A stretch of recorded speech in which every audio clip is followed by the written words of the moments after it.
Okay, I think this is gonna work. Here we go. Hi, I'm Lance with me talking about Shards of Promise. And we're just trying to get everything set right here. Everything looks pretty good. Okay, so tonight I thought about what to talk about. And one of the topics that keeps coming up lately has been doing your center work. Looking for quiet moments in your life so you can assess what's been going on. You can look at all the crazy things that life throws at you.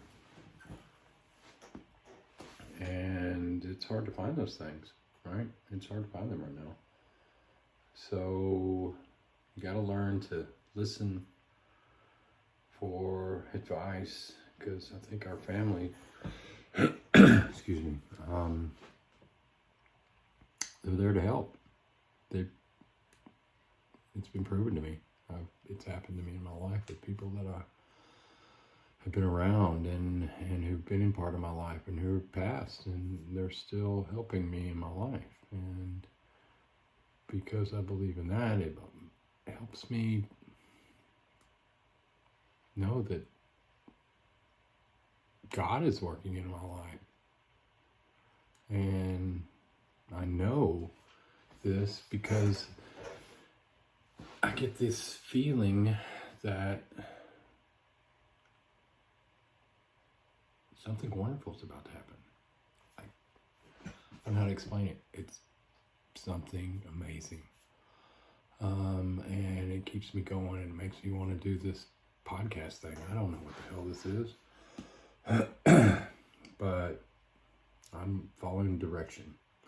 So one thing that I've learned so much is that we're all in this together, and we got to help each other, and we got to help people that have fallen and that are injured. You got to forgive the ones that doubted you. You got to forgive it all. You got to forgive it all and just press on and we're going to get through this. We are. This is going to be okay.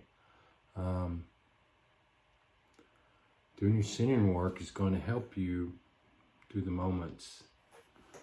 You're going to need them. You're going to need to reflect on what you're seeing, what you're experiencing.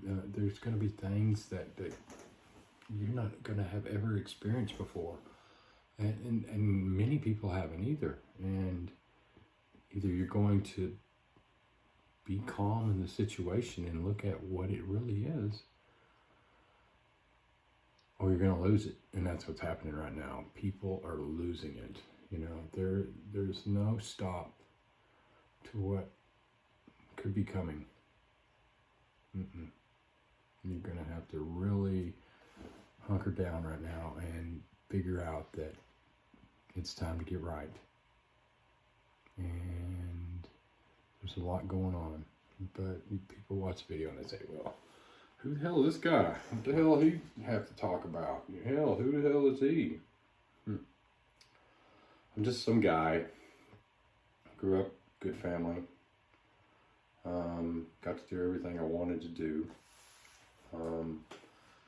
And that's always been inquisitive. And one thing that made me be, I believe, who I am were the books I've read. And the adventures that would take me on when I was a kid. I used to love going to the library and getting a book or finding something and just escaping in it. And one of the many books that I used to read was a book from J. Frank Dobie. Let's see if you can see that. It's called Coronado's Children. Now this particular copy is from that time period. And it's actually a first edition signed copy. And to me, let's see, let me go to the copyright page. 1930. by J. Frank Dobie. And he's a cowboy. He's a Texan writer. He writes about history. He writes about Coronado's children. Coronado's children are the treasure hunters. They're looking for that treasure.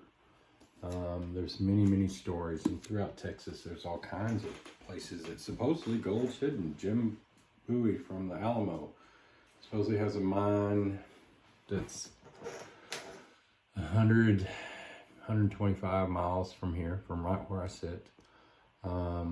There's stories of a town called Santa Ana. They have a mountain that goes over it, and they say on top of that mountain that Santa Ana, from Texas history, from Mexico, had made it this south, this far north into Texas, and had hid something on top of that hill. We went all over that hill.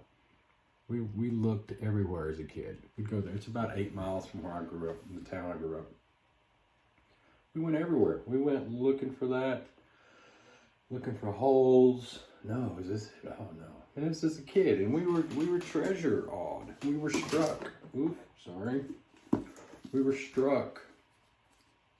Gold fever, if you will. We thought we could find it, but it also helped me get to be the kind of person that I am now. A lot of people ask me, I don't know, 10 years ago, 15 years ago, you know, what do you do archaeology? What's going on with you and all these pictures of things, rocks?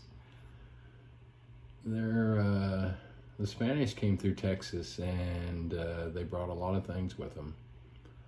And one of the things that they brought with them was wild hogs, which are now a problem. Haven't been a problem a long time. And they were on a conquest for gold, right? Coronado came through here. In fact, there's a place just down the road from where Andy's grandparents grew up, called Coronado's Camp. And their family place down there is real pretty and beautiful. And I've posted about it on some of the places that we've done things at. And there's always, in Texas, it's almost like the way we grew up as kids. Like, there's always some adventure to go look for. You know, look for treasure. You know, goodness gracious. You know, there's so much history, you know. Then that turned into arrowheads and finding stuff, and then Civil War stuff, and getting a metal detector and just going everywhere with it. And it was a blast. It was. You wouldn't believe the kind of stuff that you could come across with a metal detector and open acres. And I'm blessed to have a family that allowed me the opportunity to actually explore. And through that exploration, I found a lot of really cool things, and kind of made the inspiration of the Shards of Promise. That's where it kind of came from, was because I'd find broken pottery shards. I'd find pieces from the railroad. You'd find train-wrecked engine parts in the middle of an open field out in West Texas. You'd find stones that had things gouged out of them to tell you maybe which way the water was or the creek was, or stones maybe telling you that there might be something buried 5 to 10 feet from here. And then they would mark it on the tree. And this is all over Texas. This is not something new. This kind of markings, if you will, have been talked about forever. And I don't know if I ever believed them at the, when I was beginning. I went looking for it, but then you go find these things, and it'd be like, holy goodness, Lord, this is man-made. Somebody put this on there. And then it gives you a direction and maybe 3 marks on it, so you go only like 3 steps or 30 steps and look for something else. And I'll be damned if there wasn't stuff there. Most of the time it was other signs. Most of the time, and sometimes these pioneers, these settlers, you know, they had to mark things just so they could find it, you know, so they could go back and look for it. You know, because this part of the country, you had all kinds of Comanche Indians everywhere. This is Comanchero. This was their land. They were vicious. They didn't want the settlers. And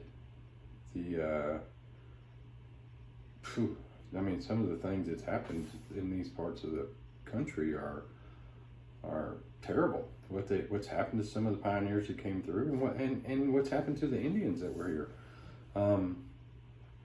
There were tons of Indians here. There were all sorts of tribes. You had Comanches, you had Apaches, which are closer towards San Saba-ish up that way. East Texas had different types of Indians, but the Comanche land was huge. And the Apache land was huge. And the Apaches, when everybody was all doing their thing, they weren't friends with the Comanches. So there were a lot of really crazy things going on in this time during these periods when the Indians were here. And there was a lot of energy being created there, and there was a lot of uprising, and there was a lot of turmoil to sacred ground that had been here for a long time. And when the Spanish came, this disrupted all that. And then white man came and disrupted all that. And then it became more and more and more and more. And so this is where we're at today. Yep. The turmoil that is created in such a wonderful land is happened here. It's happened in your part of the world. It's happened all over the place. And one of the things that my treasure hunting turned into was also what's going on here spiritually.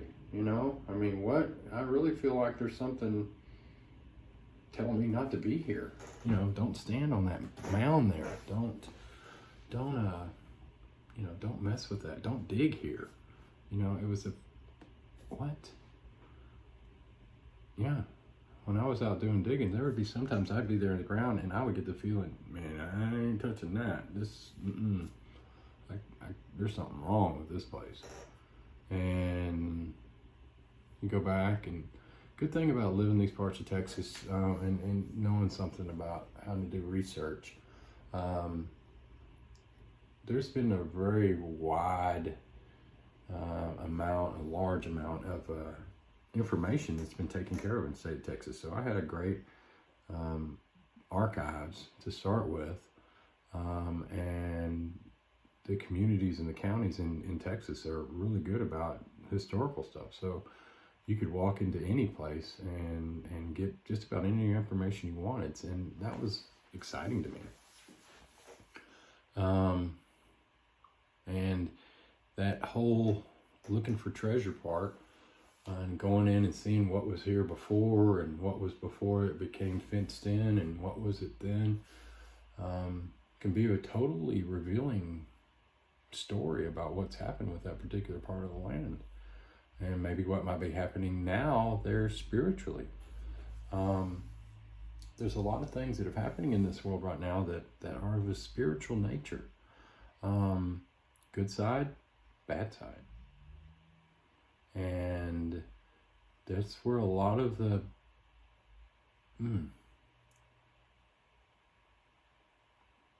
bad things can happen. I've seen things that I've run into in my life. Man alive. Yeah, that'll definitely need to be an episode in itself, because there's bad things out there, and you don't want to mess with it. And if you have to mess with it, then you need to know what the hell you're doing. And if not, you're creating more energy that doesn't need to be brought up. So, all my training, all my reading, all my digging, got me to where I'm at today. And I got really into seeing what was going on with the different places around Texas, and how they were, what they had become. And just the local researching of my town where I live now, you know, I go back a few records in the county, and find that this whole new subdivision is being built on part of the town that used to be a mental asylum. And there's a cemetery there, and there were a lot of people that were buried from that asylum, and their grave sites are still there. And they're building housing over it right now, and who knows what's happening in that particular site. And I'm not saying one way or the other, I don't know, but that's the evidence I'm trying to bring to the mix here. I really do believe that the natives can curse an area, that you disrupting their sacred ground, either where they might have buried their people. I mean, we don't know that they burned everybody. You know, it's sacred ground. So they were here long before we were. And then just look back. Let's go back 50 years now. Where are we at? Right? There's not as much housing. Go back another 50 years and there's hardly any. So this mass conquest of everything, it's covering up everything right now. Everything's got asphalt or concrete or whatever, you know. There's very few open spaces left for these things to be. So what do we do? Where do we go?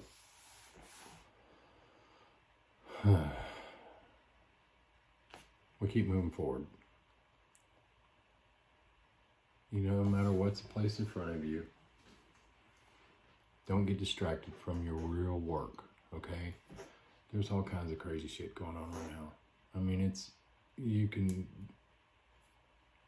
look at anything, any newspaper, any television thing, and decipher that there's something going on. It's happening. Something is happening. So, you've got work to do. I know I do. We all do. We need to focus, and we will get through this. Don't go believe in everything you see, okay? There's, I think, something bigger at play. I really do. Your thoughts and your words are the power to manifest the truth that you want in your life. The future you want to have in your life. And that happens from your mouth. It's a fact.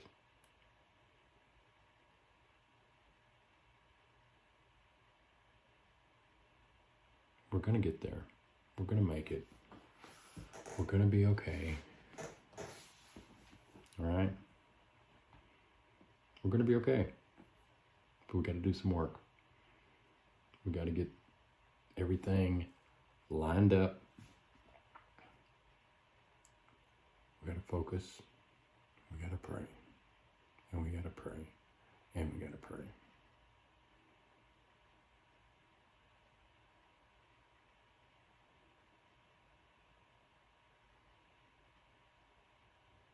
Thank you. Thank you for letting me communicate. I think that I'm going to be given some pretty good information, and I'm going to be as honest with you as I could possibly be. And I'm going to try not to muddy the waters. I'm going to try to work at being at one with myself. Atonement at one. It's a good word.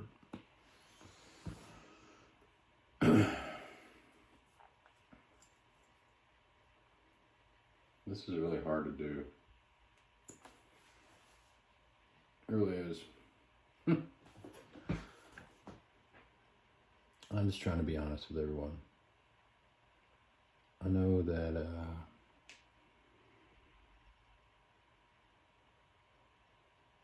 a lot of people don't know what to do right now. Don't know where to turn. Don't know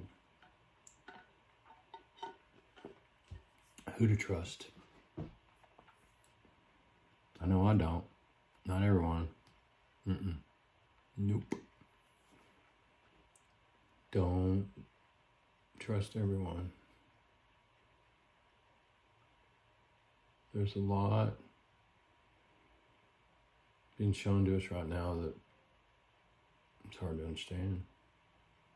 How it could have gotten this way, how it was let be this way. You know, there's so many things that there's no telling what the truth is anymore. So let's help each other. Let's do everything we can to help everybody that we can. And help people get up. And you can't get in front of us. Because we're going to keep moving forward. We're going to keep moving forward. We're going to keep moving forward. Your thoughts, you're going to use your words, you're going to use your power to move forward. So that you have the life that you want. Right now, it's the time to start.